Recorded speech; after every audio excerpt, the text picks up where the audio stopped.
আসসালামু আলাইকুম। আপনাদের সবাইকে বাংলা কোরিয়ান ভাষা শিক্ষায় স্বাগতম। আজকে আমরা শুরু করব আমাদের দ্বিতীয় ক্লাস। যারা প্রথম ক্লাস মনোযোগ সহকারে দেখছেন এবং প্র্যাকটিস করছেন তারা এক ধাপ এগিয়ে গেছেন কোরিয়ার ভাষার দিকে। তাহলে এখন আমরা দ্বিতীয় পর্ব শুরু করব। আজকে আমাদের দ্বিতীয় পর্বের দ্বিতীয় ক্লাসের বিষয় হচ্ছে কোরিয়ান ভাষার উচ্চারণ। আমরা প্রথম ক্লাসে যে কোরিয়ান ভাষার স্বরবর্ণ ব্যঞ্জনবর্ণ শিখছি, তার উচ্চারণ এবং তার ব্যবহার দেখব এই ক্লাসে আমরা। তাহলে চলুন শুরু করি। আমরা তার আগে একবার স্বরবর্ণ ব্যঞ্জনবর্ণগুলো আবার একবার দেখে নিই। স্বরবর্ণ হচ্ছে আ, ইয়া, অ, ইয়, ও, ইয়, উ, ইউ, উ, ই। যুক্ত স্বরবর্ণ এ, ইয়ে, ওয়ে, ওয়া, ওয়ে, উই, ও, উয়ে, উই। ব্যঞ্জনবর্ণ খ, কিয়ক, তনিয়ন, থদিউত, ত্রিউল, মিউম, ফবিউম, সিউত, চিউত, চিউত, ইয়ং, খিয়ক, থিউত, ফিউপ, হিউত। এখানে একটা লক্ষণীয় বিষয় হলো এখানে ধ্বনিউনের এই ধটা অনেক সময় উচ্চারণ হয় না। আমরা বেশিরভাগ সময় নটা উচ্চারণ করি, কিন্তু কিছু ক্ষেত্রে আপনার ধটা উচ্চারণ হয়। যেমন অনেক সময় বলা হয় যে নিগা নমদরীয়, তুই অনেক দেরি, তুই অনেক স্লো। সেক্ষেত্রে এটা ব্যবহার করা হয় অনেক ক্ষেত্রে, কিন্তু মোস্ট অফলি এই জিনিসটা ব্যবহার করা হয়। কিন্তু আমরা পড়ার সুবিধার্থে এটা আমরা মনে রাখবো। প, ক, ত, চ, চ। এই ছিল আমাদের স্বরবর্ণ এবং যুক্ত স্বরবর্ণ, ব্যঞ্জনবর্ণ এবং যুক্ত ব্যঞ্জনবর্ণ। আজকে আমরা এগুলোর উচ্চারণ করব। খ বিয়োগের সাথে আকার হলে প্রথমে আমরা একবার এভাবে পড়ে নিই ছন্দে ছন্দে। খা, না, দা, রা, মা, ফা, ছা, যা, ছা, আ, খা, থা, ফা, হা। স্বরবর্ণের সাথে খ এর সাথে খ গিয়কের সাথে, খ গিয়ক প্রথমে বসলে ক হয়, খ গিয়কের সাথে আকার বসলে খা, ধ্বনিয়নের সাথে আকার বসলে না, থদিউতের সাথে আকার বসলে থা, রিউলের সাথে আকার বসলে রা, মিহুমের সাথে আকার বসলে মা, ফবিউপের সাথে আকার বসলে ফা, ছিউতের সাথে আকার বসলে ছা, জিউতের সাথে আকার বসলে ঝা, ছিউতের সাথে আকার বসলে ছা। আমরা এটা কি পড়ছিলাম? ইয়ং, ইয়ং এর সাথে আকার বসলে আ, খ কিয়কের সাথে আকার বসলে খা, থদিগতের সাথে আকার, থিউতের সাথে আকার বসলে থা, ফিউপের সাথে আকার বসলে ফা, হিউতের সাথে আকার বসলে হা। খ এর সাথে অ বসলে খ, নয়ের সাথে আকার অ বসলে ন, থদিগতের সাথে অ বসলে অ। এখানে যেহেতু এটা স্বরবর্ণ উচ্চারণটা অ, তাই যার সাথে বসুক না কেন এটার উচ্চারণটা সেম থাকবে। আমরা কত পর্বে শিখছি, তারপরে এই পর্বে আরেকবার একটু দেখিয়ে নিই। যেমন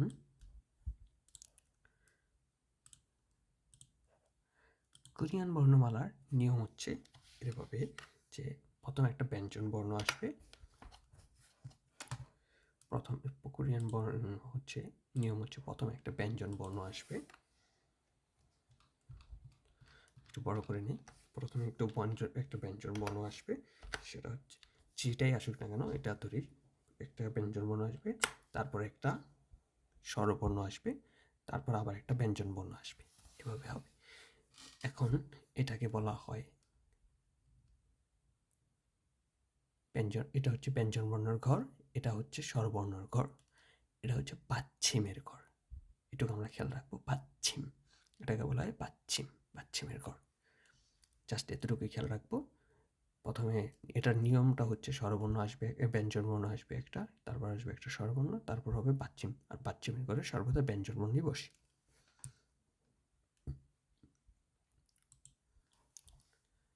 তাহলে এখান থেকে এটা উচ্চারণ করলাম, এবার এটা উচ্চারণ করি। খ গিকের সাথে ইয়া বসলে, স্বরবর্ণ ইয়া বসলে হবে খিয়া, এটা হবে নিয়া, এটা হবে থিয়া, এটা হবে রিয়া, এটা হবে মিয়া, এটা হবে ফিয়া, এটা হবে ছিয়া, এটা হবে জিয়া, এটা হবে ছিয়া, এটা এটা হবে ইয়া। এটা হবে খিয়া, এটা হবে থিয়া, এটা হবে ফিয়া, এটা হবে হিয়া।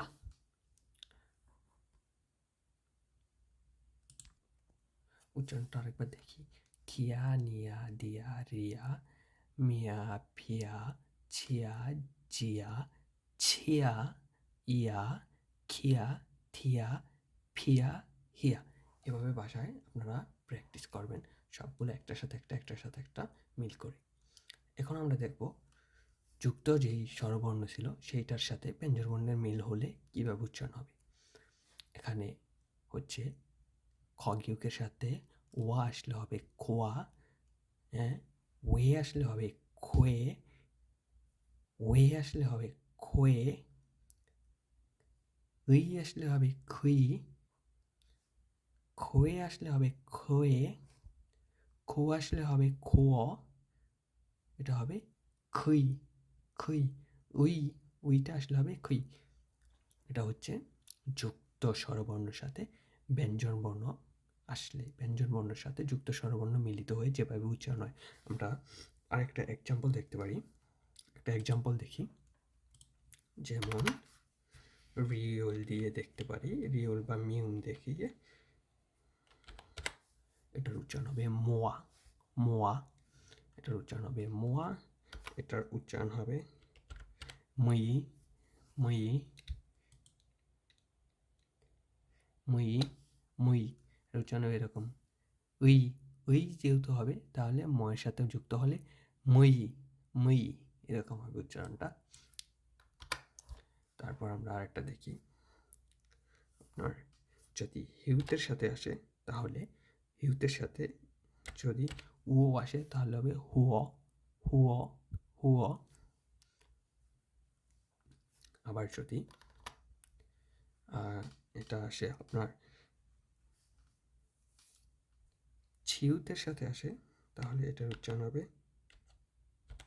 ছুই, সুই, ছুই, ছুই, এটার উচ্চারণ হচ্ছে ছুই, ছুই, এটার উচ্চারণ ছুই। আমরা একটা এক্সাম্পল দেখি।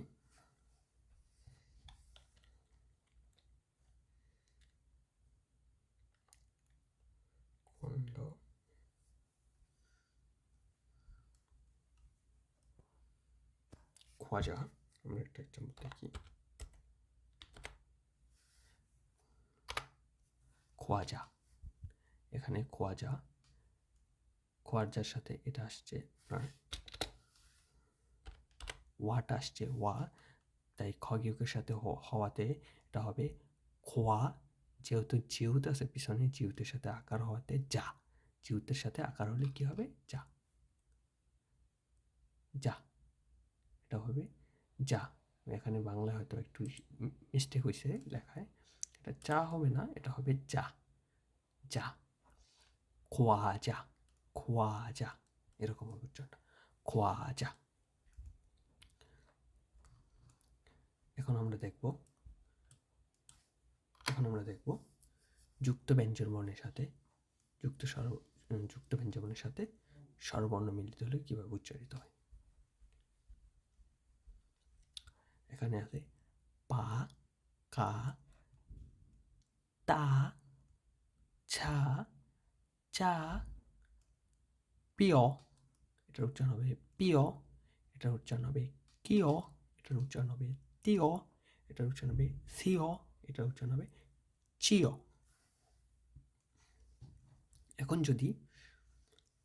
এখন যদি এই যুক্ত ব্যঞ্জনবর্ণের সাথে যুক্ত স্বরবর্ণ আসে তাহলে কিভাবে উচ্চারণ হয় সেটা একবার দেখি। সরি, এটা হবে প, প, প, উচ্চারণটা এরকম হবে প, প। আবার যদি হতো এটা হলো পোয়া, পোয়া, পোয়া। আবার এটার ক্ষেত্রে দেখি সই, সই, সই, সই, উচ্চারণটা হতো সই, সই। তো আপনারা এই যুক্ত স্বরবর্ণ এবং ব্যঞ্জনবর্ণ উচ্চারণগুলো দেখলাম আমরা। এখানে আপনারা মিলিতভাবে ভাষায় খাতায় মিলিয়ে প্র্যাকটিস করবেন। যদি তারপরও সমস্যা থাকে তাহলে আমাদেরকে কমেন্ট করবেন বা মেসেজ দিবেন। আমরা যেখানে আটকে যাবেন ওই জায়গাটাকে আমাদের বলবেন, আমরা ইনশাল্লাহ সমাধান করে দেবো। এখন দেখি বর্ণ, শব্দ বর্ণগুলো দেখি কীভাবে উচ্চারণ হয়। আমরা একটু আগে কী পড়ছিলাম, আপনার খগিউকের সাথে ওয়া যোগ হলে হবে খোয়া। এখানে যেহেতু ইয়ং মাঝখানে সাইলেন্ট থাকে, উচ্চারণ হবে না। সাথে আছে ই, তাহলে কোয়া ই। নিচে রিউলার সাথে উচ্চারণ হয়েছে লয়ের মতো, খোয়াইল। খোয়াইল মানে হচ্ছে ফল। এটা হচ্ছে খাগে, এটা উচ্চারণ হবে খাগে মানে দোকান। এটা হচ্ছে ফোদা। ফোদা, ফোদা অর্থ তুলনা করা, ভুদা অর্থ তুলনা করা। এটা হবে ছিউতের সাথে সা, সিউতের সাথে আকার আসে হয়েছে সা, রিউল মাঝখানে হওয়াতে রয়ের মতো উচ্চারণ হয়েছে, সাথে ছিল আকার রা, মিউম নিচে আসাতে উচ্চারণ হয়েছে ম, সা রাম, সা রাম। এটা হবে উইসা, উইসা। এটা হবে ফাঁক, ফাঁক মানে হচ্ছে বাহির। এটা হবে হাক্কেউ, হাক্কেউ, হাক্কেউ। হাক্কেউ কেন হলো আপনারা বলতে পারেন, আমরা তো পড়ছি নিচে আসলে হবে ক, পরে আসলে হবে খ, তাহলে কি হবে হাক খেও। খেও না হয়ে হাক্কেউ কেন হলো, এটা এটা কেন হলো সেটা হচ্ছে কারণ নিচে যেই বর্ণটা থাকে বা নিচে যেই বর্ণটাতে ব্যঞ্জন বর্ণটা থাকবে, হুবাহুব পাচ্ছিমের করে ব্যঞ্জন বর্ণটা যদি তার পরবর্তীতে আসে তাহলে উচ্চারণের ক্ষেত্রে বাচ্ছিমেরটা উচ্চারণ হবে, বাচ্ছিমেরটা উচ্চারণ হবে। হাত কেউ, হাত কেউ, বাচ্ছিমেরটা উচ্চারণ হবে বা তখন বর্ণটা ডাবল ব্যঞ্জন বর্ণের মতো উচ্চারিত হবে, ডাবল ব্যঞ্জন বর্ণ মতো উচ্চারিত হবে। এটার মতো উচ্চারণ হবে, এটার মতো উচ্চারণ হবে হাক কেউ। এটা হচ্ছে হাক স্যাং, হাক স্যাং। আমরা কি পড়ছি, ইয়ং নিচে আসলে অংহের মতো উচ্চারণ হয়, হাক স্যাং। এটা হচ্ছে পাং, পাং। এখানে একটা রুলস দেখি, এখানে হচ্ছে অপস,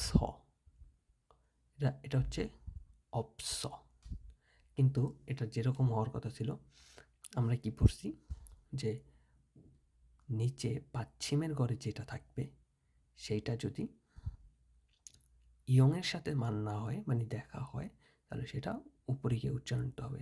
তাহলে এটার উচ্চারণ হওয়ার কথা ছিল অপ স, কিন্তু এটা এইভাবে অপ স এইভাবে না হবে অপস, অপস। স্পিড একটু তাড়াতাড়ি হবে, উচ্চারণটা একটু তাড়াতাড়ি হবে, দুইটা তাড়াতাড়ি হবে অপস, এরকমভাবে উচ্চারণটা, এরকমভাবে। এটা দেখি, এটা ঠিক সেম ইলগ, ইলগ, ইলগ, ইলগ। কিন্তু এখানে যদি একটা জিনিস খেয়াল রাখবেন, পরবর্তীতে যদি আপনার বাচ্ছিমের পরে যদি ইয়ংটা না থাকে, এই ইয়ং না আসে, তাহলে নিচে প্রথম যেটা বর্ণটা থাকবে শেষের বর্ণটা, এই শেষের বর্ণটা উচ্চারণ হবে সিউত, খগিয়ক। এটা উচ্চারণ হবে যদি বাচ্ছিম না আসে। এখানে সরি, যদি ইয়ংয়ের সাথে দেখা না হয় তাহলে খগিয়কটা খগিয়কের জায়গায় উচ্চারণ হতো, সিউতরা সিউতের জায়গায় উচ্চারণ হতো। কিন্তু এখন ইয়ংয়ের সাথে দেখা হওয়াতে এটার উচ্চারণটা, এই ফবিউপটা এখানে উচ্চারিত হবে, রিউলটাও উচ্চারণ হবে। আর যদি ইয়ংটা এই জায়গায় ইয়ংয়ের সাথে দেখা না হয়ে অন্য কোনো ব্যঞ্জন বর্ণ থাকতো তখন ফবিউ রিউল দুটোটাই সাইলেন্ট থাকবে। এটা হবে ইলগ, ইলগ। এই যে উচ্চারণটা হবে এইটা, লেখার ক্ষেত্রে হবে এইটা। এটা হবে লেখার ক্ষেত্রে, উচ্চারণের ক্ষেত্রে হবে এটা, লেখার ক্ষেত্রে এইটা, উচ্চারণের ক্ষেত্রে এইটা। অপস, অপস, ইলগ, ইলগ। খুব তাড়াতাড়ি হবে একটু উচ্চারণটা, আমরা বাসায় প্র্যাকটিস করব। এটা হচ্ছে রুলস। এখন আমরা একটু কোরিয়ান ভাষায় কিছু নিয়মগুলো দেখব। কয়েকটা নিয়ম আছে, যেমন কয়েকটি পাচ্ছিম বর্ণের কারণে উচ্চারণের পরিবর্তন হয়, কারণগুলি নিচে দেওয়া হলো। যেমন যেমন ফবিউপের পরে যদি ধ্বনিউন আসে তাহলে দুটোটার উচ্চারণ ময়ের মতো হবে। যেমন ইম্মিদা, এখানে উচ্চারণ হওয়ার কথা ছিল ইপনিদা, কিন্তু ইপনিদাটা না হয়ে এটা হবে ইম্মিদা। ইম্মিদা ময়ের মতো উচ্চারণ হবে এখানে, ইপনিদা এরকম না হয়ে ইম্মিদা, ইম্মিদা এরকম হবে দুটোটার উচ্চারণ। এখানে ফবিউপের উচ্চারণ, ময়ের উচ্চারণ। ফবিউপের পরে যদি ধ্বনিয়ন আসে তাহলে দুটোটার উচ্চারণ ময়ের মতো হয়। ফাচ্ছিমে সিউত, চিউত, জিউত, থিউত, ইউত, থিউত। এরপরে যদি ধ্বনিয়ন আসে দুটোটার উচ্চারণ নয়ের মতো হবে। যেমন এখানে উচ্চারণ হওয়ার কথা ছিল ইত নুন, ইত নুন, কিন্তু এখানে উচ্চারণ হবে ইন্নুন, ইন্নুন, ইন্নুন হবে, ইতনুন না হয়ে ইন্নুন হবে। কেন হবে? সিউতের পরে যদি আমরা পড়ছি ধ্বনিয়ন আসে দুটোটার উচ্চারণ, এই যে দুটোটার উচ্চারণ নয়ের মতো হয়, তখন এরা ইতনুন না হয়ে ইন্নুন হয়ে যাবে, ইন্নুন। এটা হবে মান্নুন, এটা হবে থান্নুন। ফাচ্ছিমের পরে সিউত, খগিয়ক, জিউত, ফবিউপ, থদিগুতের পরে যদি জিউত আসলে জিউতের উচ্চারণ চয়ের মতো হবে। যেমন এখানে হওয়ার কথা ছিল ইত জি, সেটা না হয়েছে ইচ্চি, ইচ্চি, ইচ্চি। এখানে হওয়ার কথা ছিল অপ্ত জি, অপ্ত জি, এখানে হয়েছে অপ চি, জয়ের উচ্চারণটা চয়ের মতো হয়ে গেছে। এখানে হওয়ার কথা ছিল ইক চি, ইক জি, এখানে উচ্চারণটা হয়েছে ইক চি। কেন হয়েছে? কারণ এই যে সিউত, খগিউত, ছিউত, ফবিউত, থদিগুত যদি বাচ্ছিমের ঘরে থাকে এবং বাচ্ছিমের পরে যদি ঝিউত আসে তখন ঝিউতের উচ্চারণটা চয়ের মতো হয়। যেমন থাদ জি হওয়ার কথা ছিল, এটা হচ্ছে থাচ্ছি। ফাচ্ছিমে অঙের পরে যদি রিউল আসে রিউলের উচ্চারণ নয়ের মতো হয়। যেমন বাচ্ছিমে যদি ইয়ং থাকে এবং ইয়ংয়ের পরে যদি রিউল আসে তাহলে উচ্চারণ নয়ের মতো হয়। যেমন এটা হওয়ার কথা ছিল জংরি, এটা হবে জংনি, ঝং রি, এটা হবে জং নি। কারণ রিউল ইয়ংয়ের পরে যদি রিউলের সাথে দেখা হয় তাহলে সেটার উচ্চারণ হবে নি, নয়ের মতো হবে। এটা হবে সুংরি। এটা জাস্ট একটা বেসিক রুলস, নিয়ম। এটা অত টেনশনের কিছু নেই, এটা জাস্ট মনে রাখতে হবে বা একটু মনে রাখলে উচ্চারণে সুবিধা হবে। যেহেতু আমরা প্রথম শিখতেছি, উচ্চারণ ঠিক হলে কোরিয়ান ভাষাটা আমাদের ভালো সুন্দর শোনা যাবে, পারফেক্ট শোনা যাবে। এটা হচ্ছে নিচে রিউলের পরে যদি ধ্বনিয়ন আসে বা ধ্বনিয়নের পরে রিউল আসে দুটোটার উচ্চারণই লয়ের মতো হবে। যেমন এখানে হওয়ার কথা ছিল ইয়ন রাক, কিন্তু এটা উচ্চারণ হবে ইয়ল্লাক, ইয়ল্লাক, ইয়ল্লাক। কারণ কি? রিউলের পরে নিউন আসছে বা নিউনের পরে রিউল আসলে দুটোটার উচ্চারণই নয়ের মতো হবে। এটার হওয়ার কথা ছিল সল নাল, সল নাল, এটা হবে সল লাল, সল লাল। দুটোটার উচ্চারণই লয়ের মতো হবে। একই বর্ণ নিচে বসে আবার তার সাথে উপরে বসলে দুটোটার উচ্চারণই একই রকম হয়। যেমন একটু আগে আমরা শিখছি হাক্কিউ, আল্লিম। তাহলে এ পর্যন্তই আজকে। আবার দেখা হবে আমাদের তৃতীয় ভিডিওতে। আমরা তৃতীয় ভিডিওতে শিখব কোরিয়ান ভাষার ইনসা, আদব, কায়দা, এবং আমরা তৃতীয় ভিডিও থেকে আমাদের মূল পর্ব বা মূল পড়া আমরা শুরু করব। সেটা আমরা তৃতীয় পর্ব থেকে কোরিয়ান ভাষার যেই স্ট্যান্ডার্ড টেক্সট বুক আছে আমরা সেটা অধ্যয়ন করা শুরু করব ইনশাল্লাহ। তো যারা কোরিয়ান ভাষা শিখতে চাচ্ছেন তারা একটু মনোযোগ সহকারে এই ভিডিওগুলো দেখবেন এবং বাসায় প্র্যাকটিস করবেন, ইনশাল্লাহ আপনাদের হয়ে যাবে। আজকের মতো এ পর্যন্ত। আল্লাহ হাফেজ।